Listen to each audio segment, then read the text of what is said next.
Harusnya terawangan dengan ongkos 100.000 itu hanya dapat ketikan biasa. Namun sebagai permintaan maaf karena kemarin saya ada agenda di luar kota sehingga tidak bisa melayani terawangan di hari itu juga, maka untuk klien 2535 Mbak Wira kasih audio sebagai permohonan maaf, semoga tidak mengecewakan klien.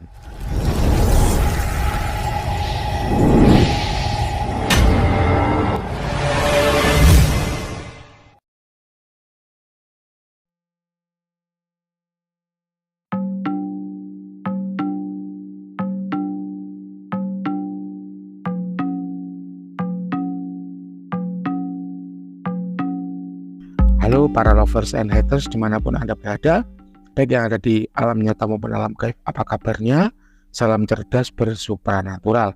Berjumpa kembali dengan Mbak Wira, Guru Besar Padepokan Sengkelat, Rajanya Asimat. Hari ini, Senin 26 Agustus 2024 jam 12.30, kita sedang melayani klien nomor 2535. Beliau menerawangkan 2 buah benda, liontin dan tasbihnya. Benda ini Mbak Wira periksa dengan beberapa metode. Yang pertama yaitu secara vibrasi energi. Kenapa? Karena dengan metode vibrasi energi kita jadi tahu apakah suatu benda itu bertuah atau tidak. Energi yang ada dalam suatu benda itu ada 3 macam. Yang pertama adalah energi alam, yaitu energi yang berasal dari alam. Masuk ke dalam suatu benda dengan 2 cara. Bisa masuk sendiri secara otomatis. Biasanya benda-benda yang terisi energi alam secara otomatis tanpa campur tangan manusia atau tanpa diolah oleh manusia, kita sebut dengan mustika. Contohnya mustika lipan, mustika melah delima, mustika kolbuta, dan sebagainya. Yang kedua, energi alam itu bisa masuk ke dalam suatu benda dengan diolah oleh manusia, diolah oleh praktisi supranatural. Nah, untuk benda dari klien 2535 ini, kalau menurut Mbak Wira, dia mengandung energi alam yang baik. Mungkin dugaan terbaik Mbak Wira adalah karena bahannya yang terbuat dari kayu. Jadi secara alami dia memang menyimpan energi alam dengan baik.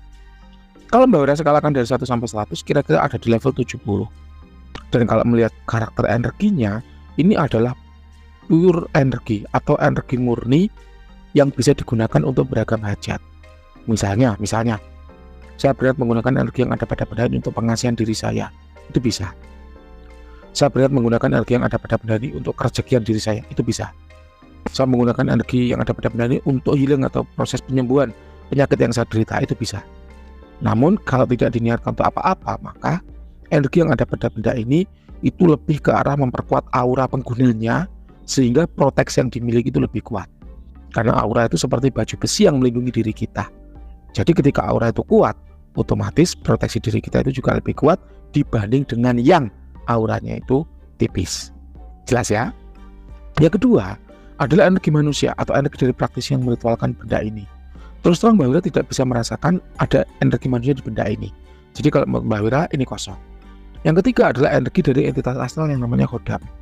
Khodam adalah jin yang sudah ditundukkan dan diikat dengan perjanjian agar patuh dan loyal mau membantu manusia.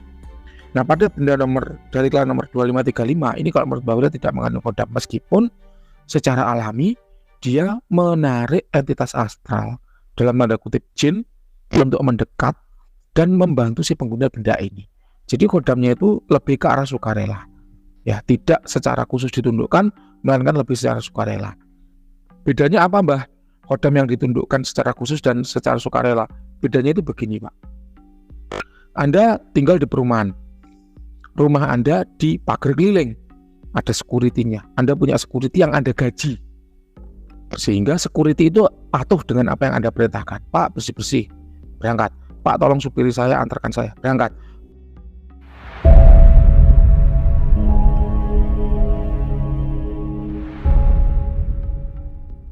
Pak, temani anak saya karena saya sedang ada acara di luar kota. Berangkat. Pak, jaga rumah saya selama saya tinggal bekerja di luar. Berangkat. Itu bedanya seperti itu. Sementara kalau pada benda ini dia seperti hidup di perkampungan. Disediain makanan, tetangga-tetangga datang, siapapun tetangga, rumahnya saya tinggal, kalau ada orang asing tolong saya dikabari. Ibaratnya kayak gitu. Jadi nggak bisa dibentuk secara spesifik, melainkan secara sukarela. Siapa-siapa yang mau untuk membantu, ya dia akan membantu. Tapi kalau tidak, ya tidak usah dipaksa. Beda dengan Khodam yang udah diikat dengan perjanjian. Kira-kira bedanya seperti itu.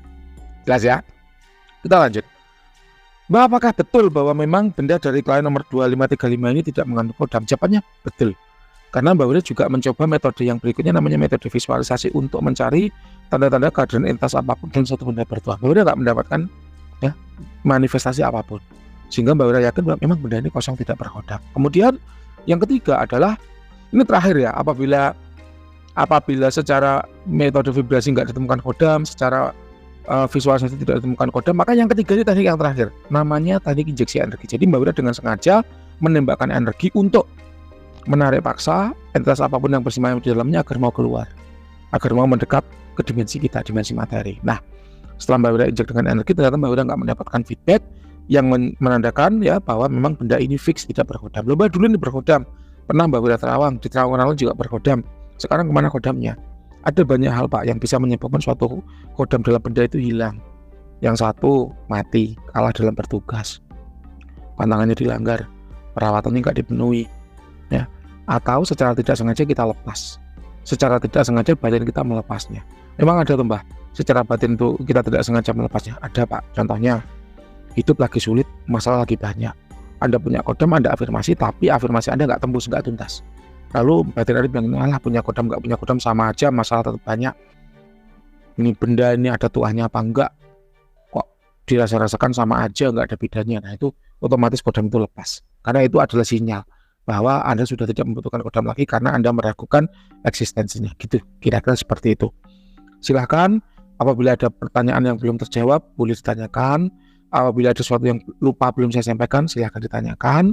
Semoga bermanfaat. Assalamualaikum warahmatullahi wabarakatuh.